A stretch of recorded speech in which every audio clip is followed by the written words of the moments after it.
malam ka ji abin da yake tafa da ni. Me yake tafa da ke? Akwai wasu ɗabi'u da mahaifina yake yi wanda ban gane mishi ba. Shine na zo na tambaya akan zan iya jayayya da mahaifina. Haba yata. Ai ko garin da ba a san la ilaha illallah Muhammadur Rasulullahi ba. Babu yadda za a yi a ce a yi wa ɗa izinin yi wa ubansa bore ki masa biyayya, babu wannan wajen. Ballantana addinin musulunci. Wanda shine addini wanda ya tanadi tsantsar yadda ɗa zai wa mahaifinsa bauta. Ko da ko uban nan kafiri ne. Ba zai yiwu ba a ce a baki dama ki yi mahaifinki bore akan dukkanin abin da yake aikatawa ko wani iri ne. Bari in baki tarihin wata kissa wataƙila kin santa. In kin santa in muke tunani in kin santa in tuna miki ita, in baki sani ba yau ki santa. Annabi Ibrahim annabin Allah ne, manzo mursali wanda yake cikin ulul azmi min rusuli. Da shi da mahaifinsa Azara. Wasu suna cewa Azara mahaifin Annabi Ibrahim ne. Wasu suna cewa dan uwan mahaifinsa ne. To amma mu addinin musulunci biyayya da zaka yi wa mahaifinka shi zaka yi wa dan uwan mahaifinka wansa ko kaninsa. Shi mahaifin a matsayinsa wanda bai imani ba ko wan mahaifin sai sassaka gunki sai ba Annabi Ibrahim sai ce je yi masa talla. A matsayinsa na annabi baya kin yi wa mahaifinsa biyayya, baya cewa ba zai je ba. Haka zai karɓi gunkin nan ya ɗora a kansa ya shiga yana talla. Amma inda gizo yake sakar sai ya rika cewa waye zai siye abin da ba zai amfane shi ba. Dan haka sai ya je yi talla nan ya dawo bai sai da komai ba. Da haka har mahaifin ya fahimta ya dona ɗora masa. To saboda haka zaki hikima, haka zaki tsaya ki yi tamsiliyat, ki nusar da mahaifinki abin da yake wanda ba daidai ba ya daina ta irin wannan hanyar zaki bi. Amma ba za ki fito kurku ki masa rashin biyayya ba. Domin Allah subhanahu wata'ala kurku ya wajabta bin iyaye a cikin Alkur'ani. Sannan kuma Manzo Allah sallallahu alaihi wasallama ya wajabta da bin iyaye a cikin hadisi. Har ma Annabi sallallahu ta'ala alaihi wasallam yake cewa yarda Allah tana cikin yarda iyaye.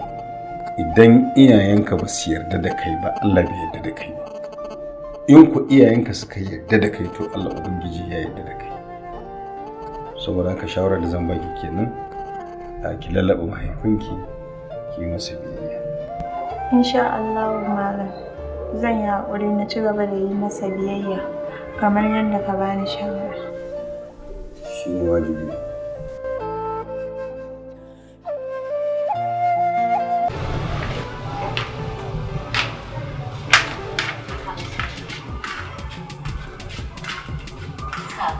Wallahi in dai baka tura maka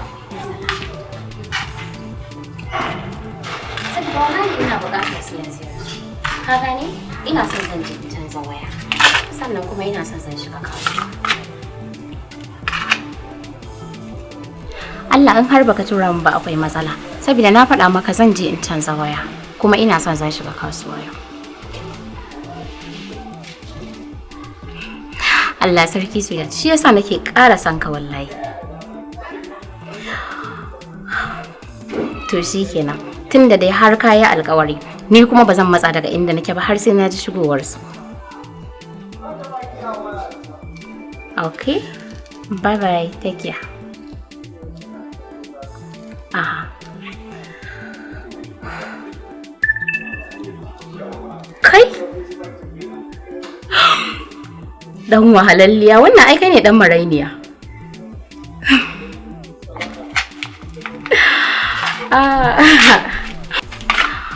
My ATM.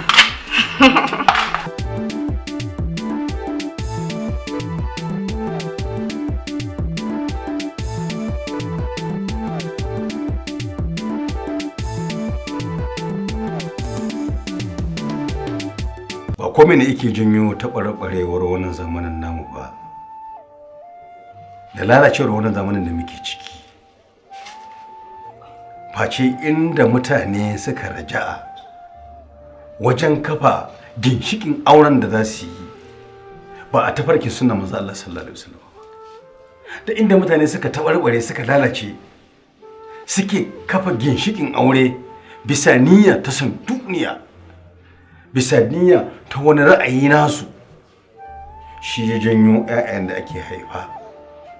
Ake haifan 'ya'yan da ba su karɓi tarbiyya ba kuma ba su samu tarbiyya ba har abada, saboda asalinsu usul ɗinsu ba mai kyau ba ne. Babu ikhlasin niyyati lokacin da aka aure iyayensu san za a zauna tare da su. Annabi sallallahu alaihi wasallam kuma yana cewa wal ibnu sirru abihi, shi da kake gani sirrin ubansa ne. Dole kamar kumbo kamar katanta, inda uba yake dole haka za a samu da haka yake. Babu yadda za a yi mutum yana da uwa lalatacciya ko uba lalatacce sai haifi ɗa na gari, wannan ka gaya masa kowa yace za ka ƙarya yake. Tunda ba a taɓa siyan saniya sa ya barbare ta haifi akuya ba. Kuma sannan mutane suna manta auren mace guda 4 da annabi ya ce a iya yi, ba yana nufin ya ba da dama a aure su bane. Ya ki ci ana auren mace don kudinta ko don nasabarta, ko kuma a yi aurenta don danginta, a yi aurenta ko don kudinta ko don kyanta ko don dukiyarta. To ba fa annabi cewa ka auri irin wannan ba, saboda ba ma gane hadisin. Sai ka je ƙarshen hadisin za ka yi hukunci inda yake cewa fa alaika bi zati dini, ina horonka wacce za ka aura ma abociyar addini. Sanda duk za ka yi aure in ka kyautata niyyarka wajen aure, ka san yar da za ka aura, yar gidan da za ka aura, wallahi duk ƴaƴan da za ka haifa mutanen kirki za ka haifa. Saboda haka kai kana da ƴa irin yadda kake wa ƴaƴan mutane, wallahi in ne maka albishirin da ƴarka ba za ta tsira ba. Kowaye ka gaya masa ƙarya ne, ba zai mutum ba zai aikata shi a nan tsiya ya tura waje ba sannan gidansa a zauna lafiya. Wallahi kowaye shi ƙarya yake. Domin duk yadda za ka yi lalata da ita ba da ka sama ta horo ba, ba akwai ka ce ta haifa maka ita ba, uwa ce ta haife ta. Ta iya yiwa uwar wani ce ma, ta iya yiwa ƴar wani ce, ko ƙanwar wani ce, ko kuma kakar wani ce, ko matar wani ce. Za ka yi kowace irin lalata da ita, kai kuma ba za ka so a yi da matarka ba, ba za ka so a yi da ƴar uwarka ba. Saboda haka ina ja maka kunne da ka yi maza ka ɗauki karatun ta nutsu, ka dawo kan hanya. Wannan ita ce shawara ta gare ka. Ban ɗaga murya ne maka hayaniya don in ci mutuncinka ba, a'a. Na yi maka haka ne don yi maka hudu ba ta shiga ranka don ka dawo hanya. Shi ne abin da zan iya gaya maka. Ka gama ko malam? Idan mutum ya yi wa'azi ana ce masa alhamdulillah, Allahu akbar. Saboda haka alhamdulillah malam, Allahu akbar. Na gode.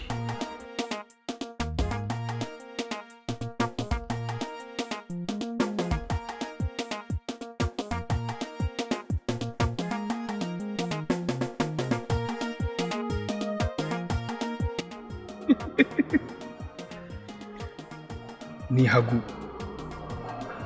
ita dama. Lamarin yayi.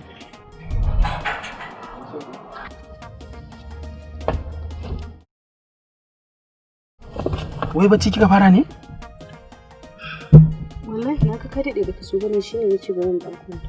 Allah di? Kinga, daman lemo na samu mana. Kin san na san kina son jan lemo. Wallahi ka ina so. Shi yasa na tsaya na samu mana mai sanyi. Ko? Kin san saboda ka kyauta. Saboda son jan lemon ki ma na kamu da son jan lemo. Shi yasa kai maka kishin dan lemo? To ya ba zan sha ba.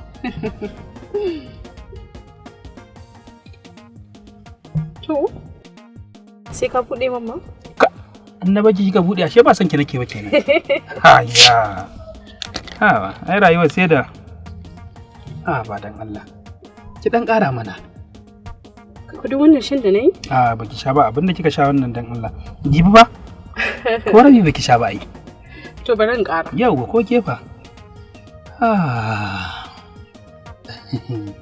Kin ga wanda da kika sha ko? Ko kefa.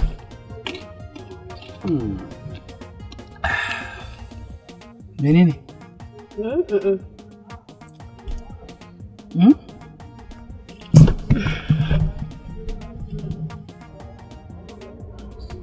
Yayi.